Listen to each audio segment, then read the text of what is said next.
Recently, scientists made an astonishing discovery that might solve Stonehenge's mystery. They found something hidden deep within the DNA of Stonehenge's sarsen rocks, the huge monolithic ones, and it might reveal why our Neolithic ancestors designed and built this thing in the first place. Over the years, scientists have been scratching their heads trying to figure out where the huge sarsen rocks came from. For years, they believed they came from a quarry just 15 miles away from the site, known as Marlborough Downs. At this site, they found similar minerals to the ones that make up the sarsen rocks, but it turned out there was more to this story than they thought. The understanding of how Stonehenge was built is always changing. Scientists need to really travel back in time to uncover its mysteries. Where did the rocks come from? How were they carried? Why was the site built? You see, the Stonehenge site, located at Salisbury Plain in England, is made up of two main types of stone. There are the super heavy sarsens and the lighter and smaller bluestones. The sarsens each weigh about 25 tons. That's as much as 3 African elephants stacked together. The heaviest sarsen stone, called the heel stone, weighs 30 tons all by itself. Together, the sarsens make that iconic outer ring circle. Inside that circle, that's where you'll find the bluestones. The naming might seem a bit misleading since they're not really blue. They have a bluish tinge to them when they are freshly broken, hence the name. These smaller rocks probably came from the Preseli Hills in southwest Wales, which is about 150 miles away from Stonehenge. They're a bit lighter than the sarsens, but still pretty heavy. The altar stone, which is classified as a bluestone, is the heaviest one, weighing around 6 tons. Its original location still isn't known for sure. To figure out where a rock came from, scientists first have to study their composition. This is like checking the rock's DNA. Then they cross-reference the structure of the rock with minerals in the soil to see if it's a match. Most of the sarsens we see around southern England are actually made of a type of sandstone known as silcrete. Think of silcrete as sand that's been hardened by underground water processes over millions of years. This process mostly happened during a period called the Paleogene, about 65 to 23 million years ago. These sarsen rocks didn't form in one big slab, but in patches, like nature leaving little rock gardens all over the place. Scientists reason the sarsens spread out randomly, forming in isolated pockets. Over time, many were buried under layers of clay and chalk, which helped preserve them. When ancient builders were on the lookout for materials, these sarsens must have looked perfect for something impressive like Stonehenge. Actually, sarsens have been used in everything, from Roman villas to medieval churches, and even in things like road curbs and old field walls. One could say these rocks were the it material for ancient builders, and continue to be popular even into more modern times. This fact made scientists start wondering that maybe not all sarsen stones that were used to build Stonehenge came from the same place. They've identified sarsen sites all over the UK, in places such as Oxfordshire and Kent. After hundreds of years of studying the sarsens, geologists finally had the right type of technology to determine the origin of the stones. Now, I wish I could tell you that it was some undisclosed location very far away from the site. But, as it turned out, the sarsens were originally from Westwoods, the forest near Stonehenge. A new factor came into play when excavations uncovered empty stone holes, showing that at least 6 bluestone pillars were removed from a Preseli Hills site called Wan Main in prehistory. They had a stone circle over there, and it's believed that some of Stonehenge's rocks were recycled rocks from this more ancient circle. If this is true, it might be that Stonehenge is part of a much larger landscape of ancient sites. If this is the case, then Stonehenge is just the cherry on top of a much larger scale project.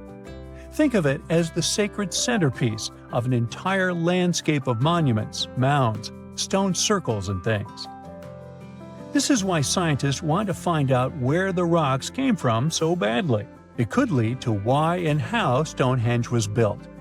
Now, Stonehenge didn't just pop up overnight. It was built in several stages over hundreds of years.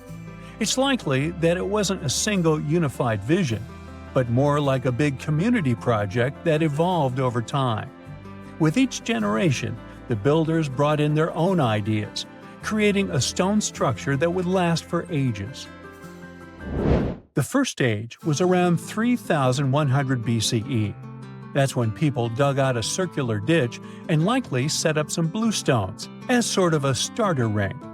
Later, they added the Sarsens and even topped some of them with horizontal stones to form those famous arches you see today, also known as the trilithons. These ancient builders had some challenges on their hands. How would they move the rocks? There's an old theory known as the ice road that suggests that the rocks were moved by natural icy pathways that formed during the winter. This way, they could slide the rocks down all the way to Stonehenge. But hey, if we're talking about a distance of over 100 miles, that's not too realistic. Anyways, this theory was debunked because it was warmer back then than it is today. There's also the river theory, which suggests that the rocks were floated along the river from the quarry to the site. But if we're talking about Sarsen rocks, they're too heavy to float. So there goes that theory. What we're saying is, no one knows how the rocks were moved. Another interesting science tidbit came from all the research done in Stonehenge. A recent laser survey of the stones revealed the different stone working methods used, and has shown that some of the parts of the monument were more carefully finished than others. In particular, the northeast side and the inner faces of the central trilithons were finely dressed. FYI, a trilithon is one of Stonehenge's most famous shapes. It's when two huge monoliths receive a third one on top of them, connecting the two together. This fancy word is simply Greek for having three stones. But anyways, the bigger question, and the reason Stonehenge is so famous, is why it was built in the first place. Theories are all over the place, and some sound like they're straight out of a sci-fi show. So here's a rundown of the most popular ideas. There's, of course, the solar calendar theory. This one supposes that the stones are aligned with the movements of the sun, especially during the summer and winter solstices. During the summer solstice, the sun rises to the left of the heel stone, that's the lone stone outside the main circle, lighting up the entire monument. Some say it's the ancient version of a calendar, marking the year's longest and shortest days. Some archaeologists think Stonehenge might have been an ancient healing center. Pieces of bluestone have been found chipped away, possibly by people who believed they had healing powers. The theory goes that people traveled from all over to come to Stonehenge in hopes of a cure for whatever was ailing them. There's also some speculation that Stonehenge was the place to be. Think of it as an ancient gathering spot. Some evidence suggests that communities from distant areas traveled to Stonehenge for gatherings, feasts, and ceremonies. Studies of bones found near the site show they came from all over Britain, making it a sort of prehistoric meetup location. In 1850, French scientist Auguste Mariette went to Egypt looking for manuscripts, but accidentally found a head of a sphinx sticking out of the dunes.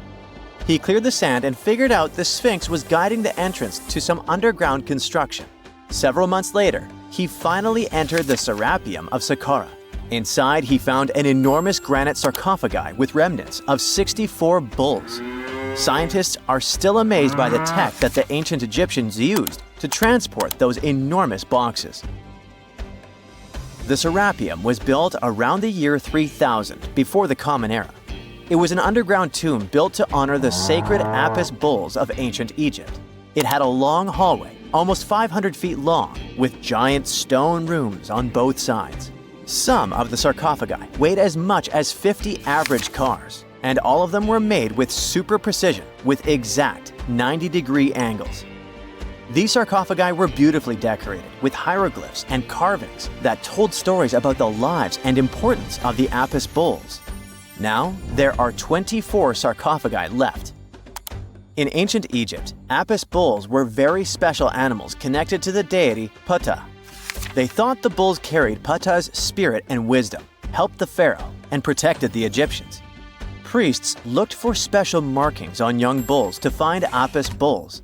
It could be a white triangle on its forehead, which symbolized divine light, a shape on its back like a vulture's wing, and a scarab shape under its tongue, which stood for rebirth. If a bull had these signs, they believed it was chosen by Ptah and treated it like royalty. The chosen bulls lived in a special temple in Memphis, the city where they worshipped Ptah. They received the best care and offerings from visitors who wanted their blessings. When an Apis bull passed away, it was treated with great honor and mummified. When Mariette entered the Serapeum, he noticed traces of rollers on the gallery's floor and found 2 wooden horizontal winches. Each had 8 levers. Later, other explorers saw double rails. The burial chambers were lower than the hallway floor. To get the boxes into place, workers filled the chambers with sand so the sarcophagi could be rolled in straight. Then they slowly removed the sand to gently lower the boxes into perfectly cut spaces in the bedrock. A carved stone sign found in the Serapeum said it took 28 days to move just one sarcophagus and its lid into its spot during the time of Ptolemy II. The extreme precision of the sarcophagi with 90-degree angles also has an explanation. Ancient Egyptians wrote texts, or rather, papyrus, on geometry a long time ago. It shows that they knew the approximate number pi and could calculate the volume of a pyramid with its top cut off. If they could figure out complicated math like that back then, it makes sense that they could also carve perfectly flat surfaces 500 years later. All this sounds pretty legit, but some people think certain things don't add up here. The size of boxes is way larger than the size of bulls, yet they buried pharaohs in tiny coffins that barely fit their bodies. The sarcophagi are made out of granite with crazy precision, and they could have just used limestone, which would have made things way easier. The transportation of the boxes seems pretty simple, but only in theory. If one person could pull about 440 pounds, then at least 250 people would be needed to pull just one box. The tunnels in the Serapeum are really narrow, only about 2 feet wider than the boxes themselves. There's no way hundreds of people could have squeezed into those tight spaces to pull the boxes. And even if they did, how would they turn the box in the cramped corridor, lower it into its niche, and place it perfectly in the middle? Somehow they did this 24 times, and every box is centered perfectly. Plus, the chambers were dusty, and there were no signs of soot from lamps. This means they must have worked in almost complete darkness. The real use of the boxes could also be different. A long time ago, even before the Egyptian pharaohs ruled, the local people already knew how to use fermentation. It happens when tiny organisms called yeast eat certain ingredients like starch and turn them into gas and ethanol. So someone in ancient Egypt probably put food like barley, bread, and even meat inside a giant stone box, then closed it tight with a heavy lid. These stone boxes, carved from granite, were so precisely made that they were almost completely sealed, so nothing could escape from it. As the yeast inside the box started working, it created more and more CO2 gas. It built up pressure inside the box. The granite boxes were incredibly strong. They could handle more pressure than a car tire can hold. When granite was squeezed under such pressure, its crystals produced a tiny electric charge. This effect was possible because granite contains quartz, a material that reacts to pressure this way. The process also needed meat or animal parts, possibly to help the yeast grow better. Meat contains something called oleic acid, which yeast needs to keep growing and to survive the bad effects of the ethanol it produces. As the pressure inside the box kept growing, the combination of gases and electricity made these boxes not just ancient fridges, but powerful energy systems. Over time, the pressure inside got so strong that it could push the lid open and the gas would escape with a pop. But when people rediscovered the Serapeum in 1850, they found old drawings that showed piles of stones stacked on top of some of the box lids. So, someone long ago probably tried to make the lids even heavier by adding extra weight to make it harder for the gas pressure to push them open. This extra weight also meant the quartz crystals in the granite could keep creating more electricity under all that pressure. If someone opened one of these stone boxes thousands of years later, they would only find bones from bulls that were placed in the box. And that's exactly what Mariette discovered in the 1850s. They opened the Serapeum for visitors soon after the first excavations in the second half of the 19th century. Prince of Wales even had a luncheon with his guests in one of the sarcophagi. Sands and earthquakes made the site inaccessible for a while, but now you can visit it again and try to solve the mystery yourself. With new tech, we could have answers to many other historical mysteries soon. A team of scientists at Chicago's Field Museum of Natural History recently used a special CT scanner to learn more about ancient Egyptian mummies without unwrapping them. They gently rolled 26 mummies on custom carts out to the parking lot, where the scanner was waiting. It took thousands of detailed X-ray pictures of each mummy and their coffins. When all the pictures were put together, they created 3D images that showed what was inside, the skeletons and some artifacts. The scientists hope these images will help them understand ancient Egyptian burial practices from over 3,000 years ago. Even though the scanning process only took 4 days, it might take 3 years to study all the data. But scientists were able to learn some personal details about the mummies. One of the most popular mummified individuals at the museum, Lady Cheneta, was a woman who lived in ancient Egypt about 3,000 years ago. It looks like she passed away in her late 30s or early 40s. To make sure her body looked complete for the afterlife, embalmers put stuffing in her neck to keep it from collapsing. They also placed artificial eyes in her sockets, so she would have eyes in the next world. She was wrapped in fancy linen and placed in a beautifully decorated coffin. The scans revealed that it had been carefully crafted with a slit at the back, which embalmers used to fit the body. There were also some artistic details on the surface, like markings for her knees. It looks like her burial was on the scale of a high-end luxury car. The ancient Indian texts mention beautifully decorated chariots or entire palaces called vimanas that could take off and, in a matter of seconds, fly away as far as space. Some people believe these vimanas only existed in Indian mythology, but it's also possible that they were based on a real technology that had been lost over the centuries. According to the Vedas, ancient Indian religious texts, there was the elephant vimana with several engines and many other types named after animals and birds. There was one for local travel, one for visiting different countries, and one for traveling to the moon and various planets. They could develop a great speed. One vimana had the superpower of invisibility. Another one was shaped like a sphere and was built on the winds produced by Mercury. This vimana was said to generate an enormous ray like the sun and make noise like the storm's thunder. All the vimanas were unbreakable and perfect for attacks on foes. Now, to operate a vimana, you'd need to know a lot of stuff, pretty much like today's airplane pilots, 32 secrets in total. They'd cover the aircraft structure and the secrets of taking off and maneuvering without crashing. That's a good thing. The pilot was also expected to know how to be seen and unseen, how to be hidden, how to be quick, how to manage contractions and expansion, and many other tricks. To hide the flying machine from foes, the pilot was instructed to move to the 8th atmospheric layer above the Earth and use the power of dark solar rays. This instruction might sound a bit weird, but there were others, more realistic ones, which still make sense in modern aeronautics. There are sections of ancient texts on the vimanas that focus on details like flight paths, pilot training, navigation, and even suitable clothes for pilots and recommended food for long flights. There was also a lot of technical detail about the use of heat-absorbing metals, the metals utilized, and melting points. The supporters of the theory that the vimanas were more than just myths are sure that the ancient Indians would unlikely go into all these details just for a beautiful story. So, the flying palaces might have been real and way ahead of their time. like many other great Indian inventions. Back in the 6th century BCE, an Indian physician named Sushruta basically wrote the original guide to medicine and surgery.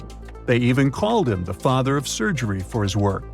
Sushruta laid down the details on hundreds of medicinal plants and described complex surgical procedures. He gave instructions on nose reconstructions and skin transplants from one part of the body to another. The original method of rhinoplasty, which involved taking a piece of skin from the forehead to reconstruct the nose, is still used today. But back then, it had a slightly different purpose than surprising your followers on social media. Those nose jobs helped out folks who had lost their noses as punishment for crimes or in fights. Now you gotta thank an ancient Indian math prodigy for the invention of zero. It might not seem like a big deal, but without it, we would have no binary system and no computers. People before the 5th century CE were only thinking about some sort of a sign to indicate nothing. The invention made addition, subtraction, and other mathematical operations a whole lot easier. You can see the oldest zero in existence carved in the wall of a temple in Gwalior, India. The Indus Valley Civilization was using rulers in 1500 BCE and earlier. Made from ivory, these rulers were found during excavations in what is present-day Pakistan and northwestern India. They were widely used in architecture with amazing accuracy. They had units corresponding to slightly over 1 inch that were marked with precise subdivisions within 5/1000ths of an inch. The next invention is more of a concept than a physical item. Standardization is all about setting the rules based on a bunch of people, things, or interests. One of its cool applications that we've all gotten used to is standard weights. Whether you're using pounds or kilograms, you need these universal measurements for weight, right? For this, we owe a big shout-out to the merchants from the Indus Valley Civilization who lived around 4,000 years ago. They were measuring everything from food grains to fancy luxury goods using these standardized weights. And their weights had decimal and binary mathematical systems going on.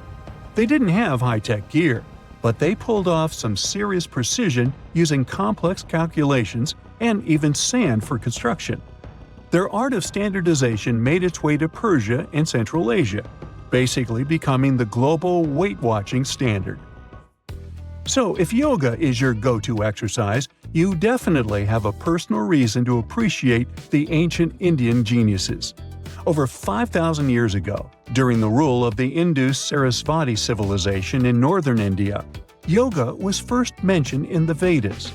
Yoga was refined and shaped over the centuries until it grew into a massive teaching with over 200 sacred writings dedicated to this way of obtaining enlightenment. At the beginning of the current era, yoga got a new trajectory thanks to a Hindu writer who laid down a system of yoga in his text, the Yoga Sutras. It became a whole-body rejuvenation, a life-extending practice with poses that you are still doing on the mat today. Yoga has reached the Western world only in the 19th century, and it caught on like wildfire. Chess, the all-time top game for intellectuals, is also an Indian invention. Its ancestor was called Chaturanga, and it was a strategic board game that started gaining popularity around 3,000 years before the current era. This early Indian version of chess was played by 4 people, not 2, and had 64 squares.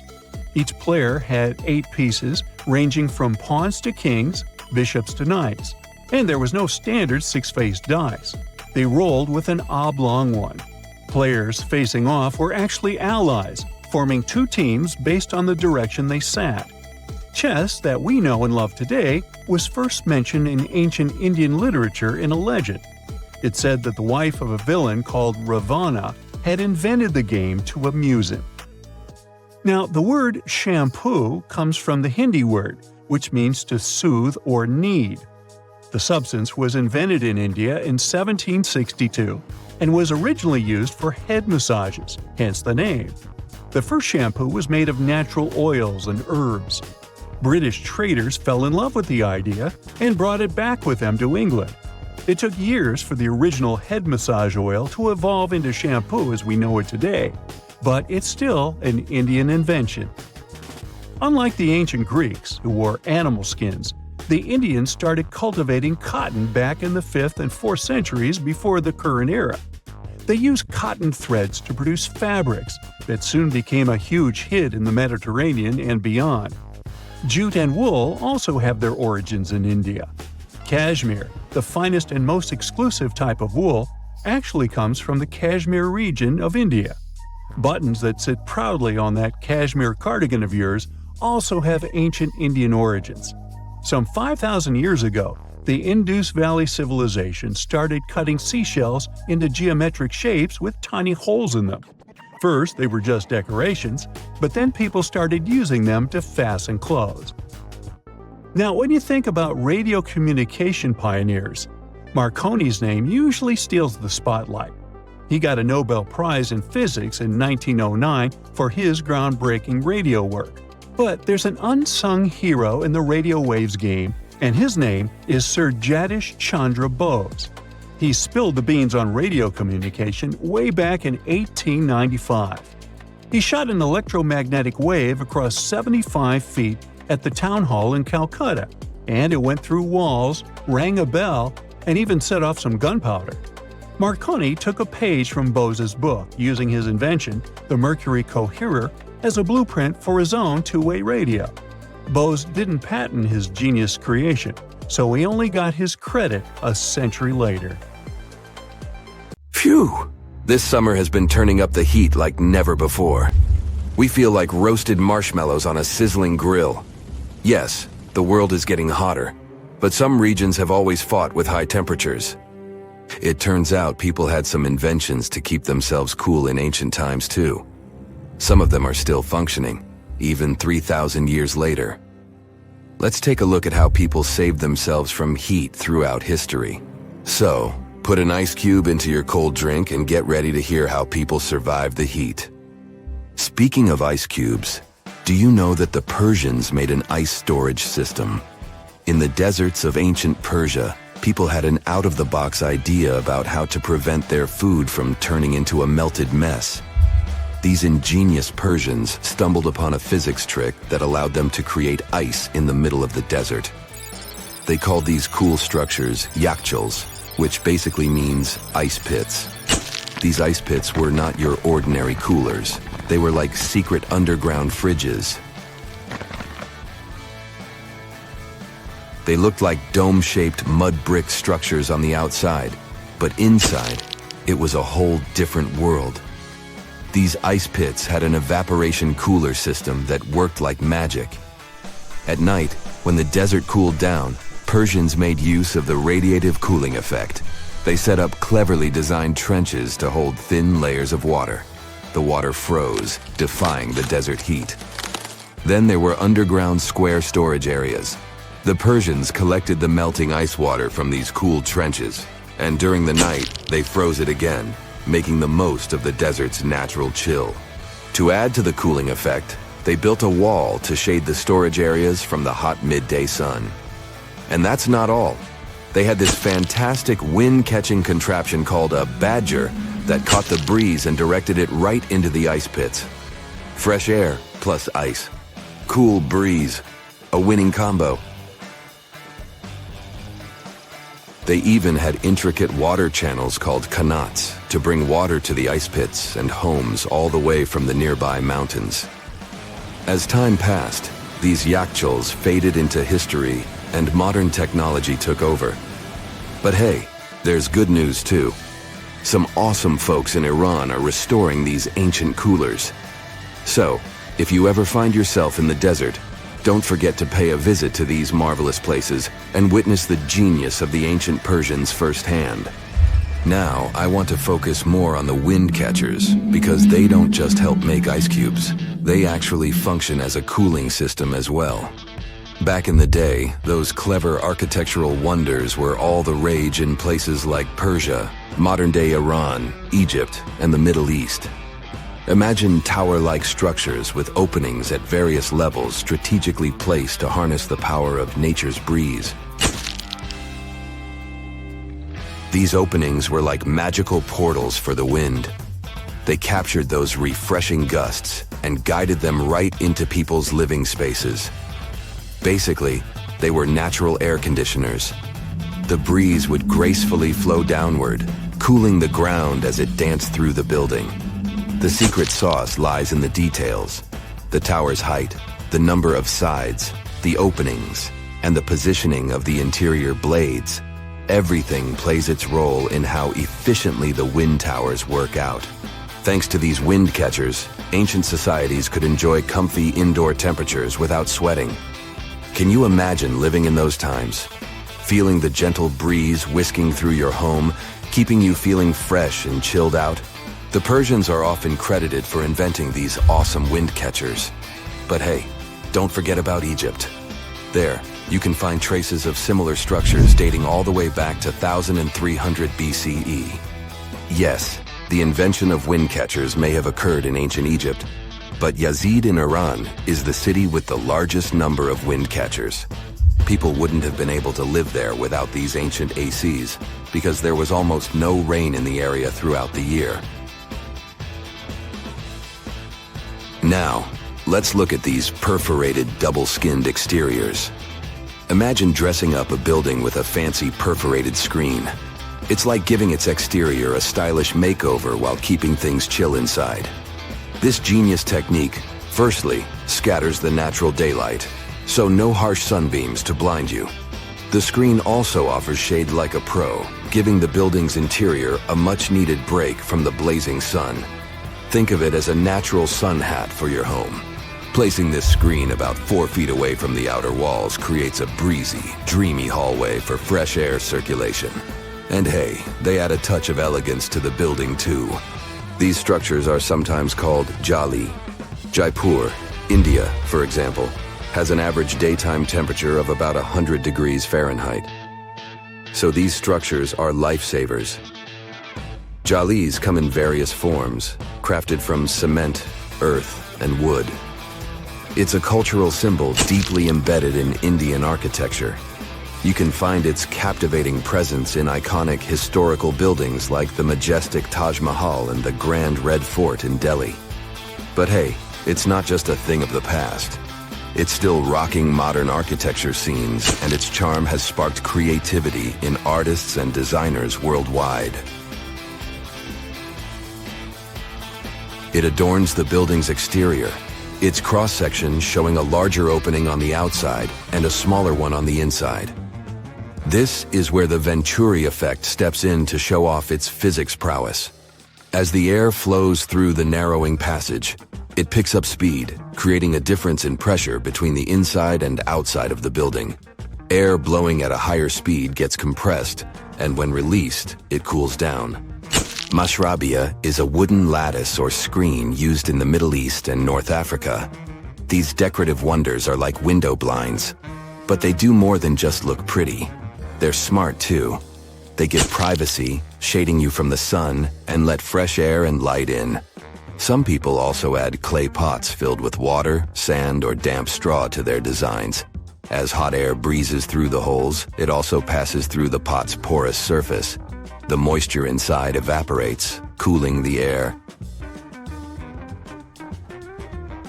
This is a perfect low-cost technique for hot and dry climates.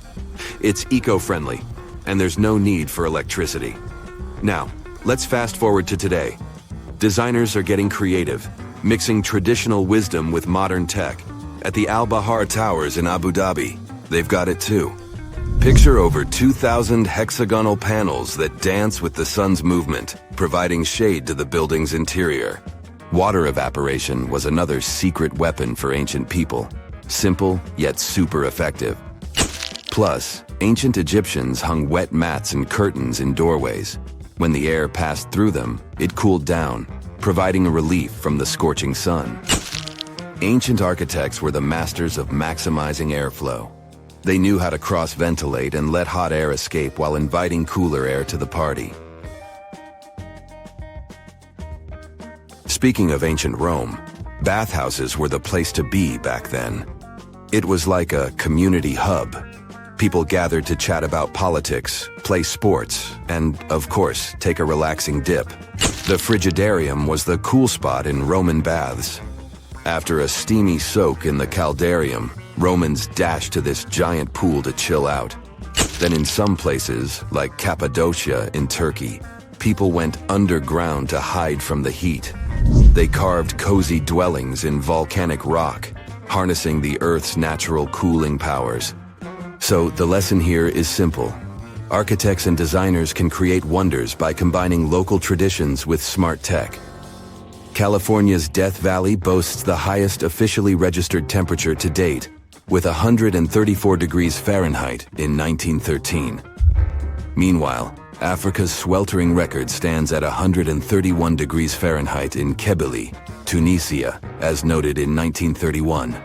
In Europe, the highest temperature ever documented reached almost 120 degrees Fahrenheit in Sicily in August 2021. Then, in 2022, the UK had the hottest summer of all time.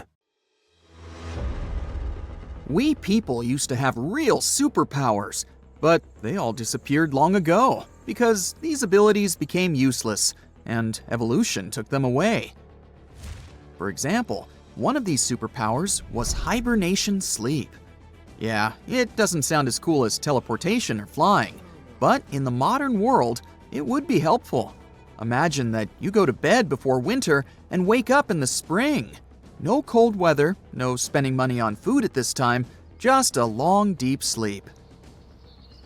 So perhaps our ancient hominin ancestors, more like primates than humans, could fall into a long hibernation.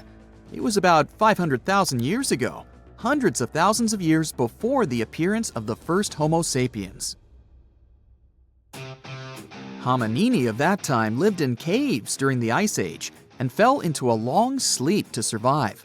However, this is not a confirmed fact, but scientists have some guesses about it. Paleontologists discovered many fossils of our ancestors in one Spanish cave. The analysis showed that hominini lacked vitamin D and fat reserves. These strange indicators showed that the inhabitants of these caves could be in a state of hibernation. Perhaps their metabolic processes slowed down and their fat and vitamin reserves were depleted to support life during a long sleep. Of course, such an ability could be useful in the modern world, but it has several disadvantages. Let's look at the example of bears and what problems they can face during hibernation. Unique metabolic processes support their long sleep, but if these processes are violated, then after waking up, the bear can get very sick. This may happen because of an insufficient amount of fat and food reserves. Another ability from the past would help save thousands of dollars for modern people. This ability is strong and healthy teeth. Today, we have dental clinics, high-tech equipment, hundreds of types of toothbrushes and toothpaste, mouthwashes, and much more for the health of our teeth. Despite this, ancient people had stronger and healthier teeth. More powerful jaws and sharp teeth allowed them to chew on hard meat, and the immunity of the oral cavity didn't allow bacteria to develop. But then, agriculture appeared. People started to eat grains. This added new species of bacteria to the oral cavity, weakened the jaw muscles, and provoked cavities. Teeth became more fragile, but they got the most severe blow when people discovered sugar. Sweets added a lot of problems to teeth health. Previously, teeth worked as a tool for processing hard materials, but then we began to eat soft food, meatballs, and fried chicken, and the strength of teeth became meaningless. Evolution took that away from us. Our ancestors were taller, stronger, more agile, and more resilient than we are. A couple of days spent in the fields while hunting mammoths were the equivalent of a month of regular training in the gym. People were not obese. They ate natural food and looked like athletes. But why were they taller? What influenced bone growth? Over the past 10,000 years, the changes in growth were most noticeable. But this trend has changed in our direction in the last few centuries. People have started to get taller. It's difficult to determine the exact cause of such changes. It can be genetics, environment, lifestyle, nutrition, or modern technologies.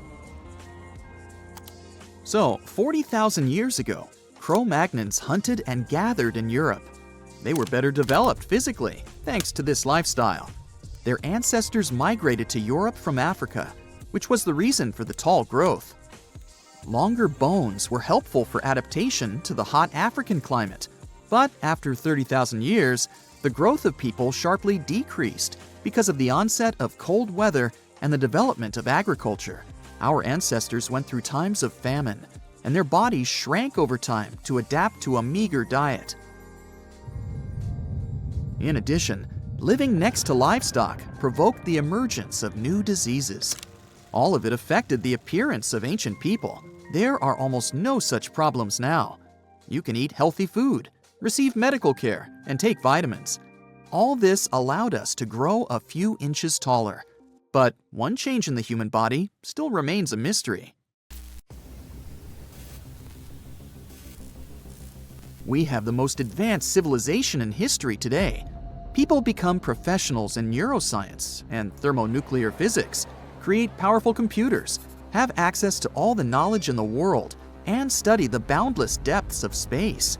But for some reason, our brains have become much smaller than those of people who lived several thousand years ago. But how is this possible, given that people were engaged in agriculture, trade, and the manufacture of simple tools in the distant past? Then big cities, architecture, art, and technology began to appear. And all this time, our brain was shrinking while humanity was moving forward. It lost a piece equal to 4 ping pong balls. The reason is not that people were more intelligent in the past. The volume of the brain is not related to intellectual level. It's possible that people's brains have shrunk because of collectivity. To understand what that means, let's take a look at ants. Scientists measured the brain size of some species. They saw that species participating in complex social systems had smaller brains. This means that if an ant interacts closely with other ants, sharing work with them, its brain decreases. Sharing duties with other species contributes to brain shrinkage. Its cognitive abilities are distributed among different groups performing different jobs. It seems like a brain unloads its working and thus becomes smaller. That is, if you live alone on an island, do agriculture, fish, and build a house alone, then your brain becomes bigger. But in a large society, where all these activities are distributed among many locals, the human brain is shrinking. In a sense, intelligence becomes collective. And at what point in time did human intelligence become as collective as possible? When writing appeared. It appeared about 2,000 years before the beginning of brain shrinkage. When people learned to write, they freed up a large memory area in the brain. They didn't have to keep all the necessary things and ideas in their minds. With the development of civilization, the collectivization of humankind grew. And then there was TV and the internet. We will discover how this affects our brains in the future. On the one hand, the volume may decrease even more, but on the other hand, we're surrounded by an endless stream of information. We don't know yet how it will affect the size of the brain. The collectivization of consciousness is only one of the hypotheses according to which our brain has increased. Another theory says that this happened because of the home lifestyle. The brain of a dog, cat, or other pet is smaller than their ancestors who lived in the wild without a human. When people started living in cities and spending less energy on getting food, their brains could also begin to shrink. In addition to the size of the brain, people have undergone many changes. Humanity now shows a huge variety in appearance, which the early Homo sapiens didn't have. In the distant past, they possessed the same physical properties characteristic of a particular region. For example, a short and stocky build was typical for people living in cold conditions. The body area of a small person helps to keep warm better. Also, the body area of a tall person gives off heat more efficiently, so people in warm African regions are taller. And in places where it's scorching during the day and frosts come at night, people can develop the ability to lower their body temperature without feeling cold and shivering. This phenomenon concerns the Australian native tribes living in the central desert. The environment affects external characteristics almost as well as genetics, and over the past 40,000 years, the speed of evolution has increased. The ability to travel and the growth of the people population contributed to the mixing of different ethnic groups across the planet, which also provided diversity in evolution. It seems like humanity still comes to the highest point of our evolution, and perhaps there are no limits to that.